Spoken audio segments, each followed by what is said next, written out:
quando um conhecimento entra na nossa vida, parece que não aconteceu nada, mas tem outros conhecimentos que quando você adquire, muda a sua vida. É o que representa a medicina e a dermatologia para mim, e ainda poder ajudar. A prevenção é o que há de melhor e é o que a gente pode fazer com a gente. A dermatologia, ela tem não é bem um viés, mas assim, eu consigo entender muito bem o que acontece nos outros processos, como, sei lá, no coração, no fígado, no pâncreas, mesmo sem ser a minha especialidade. Por quê? Na medicina, a gente vê tudo junto. O que eu quero explicar com relação a isso? É assim, as células são as mesmas, né? A célula da pele, ela tem as características dela e ela vai estar na pele. A célula do intestino vai estar no intestino. A célula do pâncreas, no pâncreas. Do cérebro, no cérebro. Mas existem os neurotransmissores. Eles são os mesmos. Então, se a gente tem uma coceira na pele, ali vai estar sendo liberado histamina, interleucina, leucócitos, e são os mesmos que acontecem no infarto, não muda essa substância, né?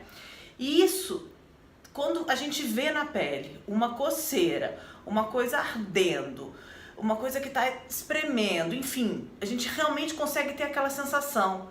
E aí, com esse conhecimento, eu consigo fazer essa analogia daquilo que está acontecendo lá dentro, na artéria, por exemplo, numa arteriosclerose. Isso é que eu acho muito incrível e eu fico muito empolgada.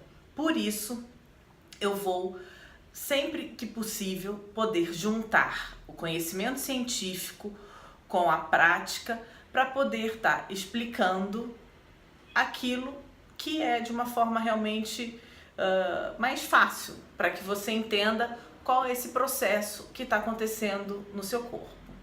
Então, já que a gente está falando dessa parte de ardor, de vermelho que acontece na pele, eu vou falar sobre urticária, que é uma doença que acomete a pele, então que na dermatologia a gente estuda bastante. Ela é difícil de tratar, sim, tem um tratamento que não é fácil. Por quê? Porque existem diversas formas de urticária. Tem a urticária à água, que é a urticária aquagênica, sim, a pessoa que toma um banho e começa a se coçar pelo contato da água com a pele. Existe a urticária de pressão, porque você fica muito tempo sentada e aí a região que ficou em contato com a cadeira, com o sofá, enfim, começa a ficar vermelha e a coçar. Às vezes, na urticária, o fator prurido, que é a coceira, pode nem ser tão intenso, mas realmente pode ficar bastante vermelho. E o que caracteriza realmente a urticária?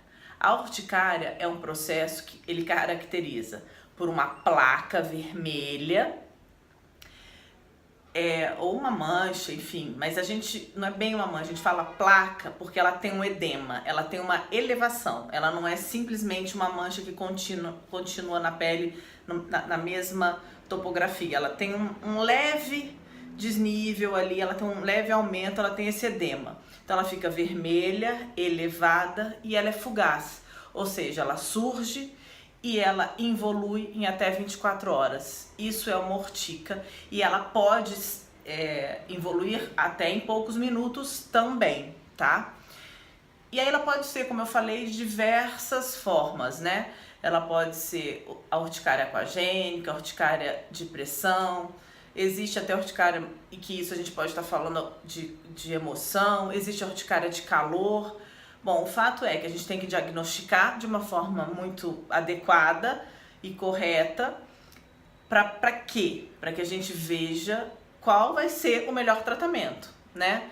Porque a gente vai precisar saber quais são essas células que eu falei que estão presentes, que estão sendo liberadas e que estão causando essa coceira, esse prurido, esse vermelho, para que a gente possa tratar. E muitas vezes vão ser medidas que você vai ter que usar no seu espaço físico mesmo. Por exemplo, se o ambiente começar a ficar muito quente ou a sua frequência cardíaca começar a aumentar porque você está se agitando e aí você começar a se coçar, que é a urticária colinérgica, você vai ter que fazer umas respirações profundas, algumas coisas assim para poder diminuir a sua frequência cardíaca para que seu corpo resfrie e não te dê urticária. Se o ambiente externo está muito quente, você vai ter que tomar algumas medidas do tipo usar ar-condicionado, resfriar o ambiente de alguma forma. Agora, uma dica importante, tá? Não só para urticária, mas para essas placas vermelhas do corpo. Quando você tem elas e elas estão coçando e você vai ficar desesperado e querer coçar, ou então você vai pegar alguma coisa física, sei lá, um pano, gelo e começar a coçar aquilo ali, você vai fazer com que mais histamina, mais mediadores para causar piora daquilo ali sejam liberados. Então, realmente isso não é o aconselhável. Dependendo da urticária, porque, por exemplo, quem tem urticária ao gelo não pode usar. Mas, dependendo da urticária, você pode aplicar mas é só aplicar a compressa gelada, não é ficar esfregando. Você aplica a compressa gelada, porque você imagina, ali tá quente, tá vermelho, tá cheio de edema, várias células. Aí na hora que a gente põe uma compressa gelada, isso vai fazer o quê? Vasoconstrição. Então aquele vaso que tá ali liberando esse monte de mediador, ele vai ficar com a luz dele mais reduzida e isso vai fazer com que diminua um pouco a quantidade de mediadores que vão estar sendo liberados, e isso dá tempo para que seu corpo se readapte, você também se readapte. Por quê? Sempre depois de uma vasoconstrição tem uma vasodilatação reflexa, ou seja, você colocou a compressa gelada, fez a vasoconstrição, mas aí depois aquela temperatura vai sair, vai voltar à sua temperatura normal de equilíbrio do seu corpo e vai haver uma vasodilatação, tá? Então por isso que não é para tudo, né, que você pode usar isso, tá bom? Mas é uma dica para quando você estiver coçando e essa coceira não for causada pelo frio, porque se ela for causada pelo frio ou pelo gelo, aí você não pode usar. Esse vídeo fez diferença para você? Se eu te ajudei de alguma forma, para você que ficou comigo até agora, muito obrigada, tá bom? Se você gostou, faz inscrição no meu canal que eu posso você vai estar recebendo os vídeos que eu vou estar sempre colocando aqui, tá bom? Muito obrigada e até o próximo vídeo.